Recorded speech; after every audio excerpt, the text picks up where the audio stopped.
Hey everyone, in this video I'm going to be going over the difficulty levels available in the global version of Dissidia Omnia and why they matter.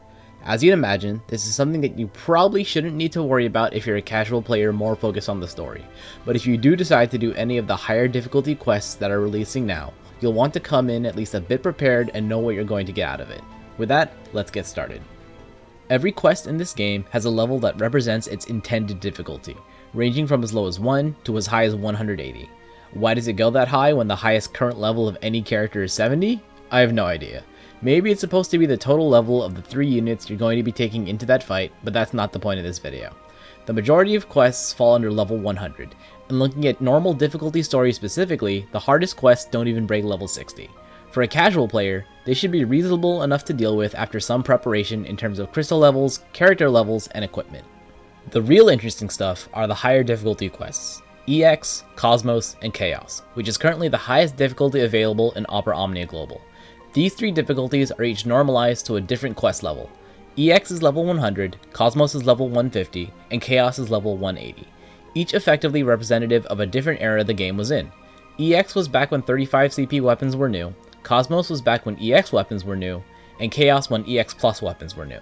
For lost chapters and story chapters, these are only available in hard difficulty, and as you'd imagine, if you go farther back in event release time, the higher difficulty quests will not be available. EX quests are comparatively the easiest hard quests to complete. Since they're the oldest, they've been the most power crept. Probably just one unit with 15 and 35 CP weapon passives and their EX equipped with at least crystal level 60 and character level 60 should carry a team just fine, and that's not hard to achieve nowadays as long as you know what you're doing.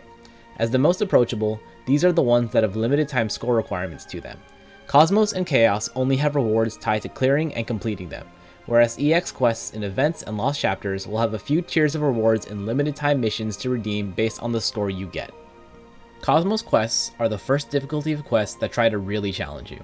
They're more balanced around having a full team of geared units, not with summon boards or good artifacts, but at least levels and weapon passives. There are no secondary score rewards or requirements outside of what's presented on the quest info menu itself. Cosmos quests are in a way just the EX quests but with higher stats. Chaos quests, as stated earlier, are the highest difficulty of content currently available in Omnia Global. There is one higher difficulty available in the Japanese version of the game, but that's worth its own video once Global gets to it. Unlike Cosmos quests, Chaos quests will generally change up the order of the fight, usually removing the trash rounds and making it a small boss rush, other times adding rounds. On top of that, Chaos bosses will generally have different properties compared to the Cosmos and EX variants.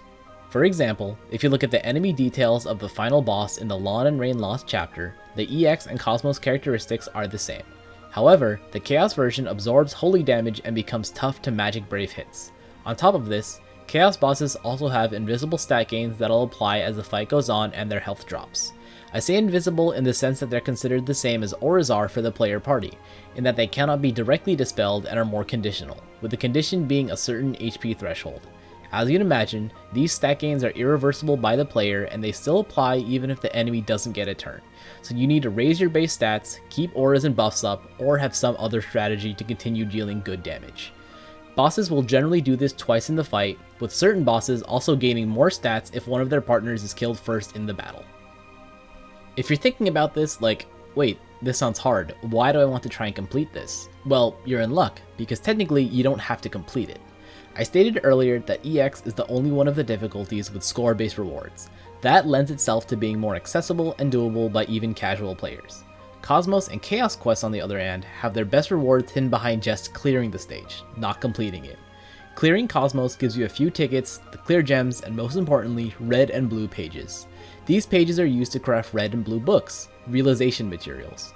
Clearing Chaos gets you the same deal of tickets and gems but swaps the pages for nuggets, the real commodity. The nuggets can be refined into ingots, limit break materials for realized gear. If you choose to go back and go for the complete, you just get a few more tickets each. This is why it's advisable to gem revive in Chaos fights if you know you can secure the clear within 1, maybe 2 revives, as slowly acquiring nuggets, and thus ingots, is a surefire way to get units more powered up and thus more capable to do well in high difficulty fights. At the end of the day, a revive is just 1 day's worth of daily quests, maybe even less if there's a bonus going on.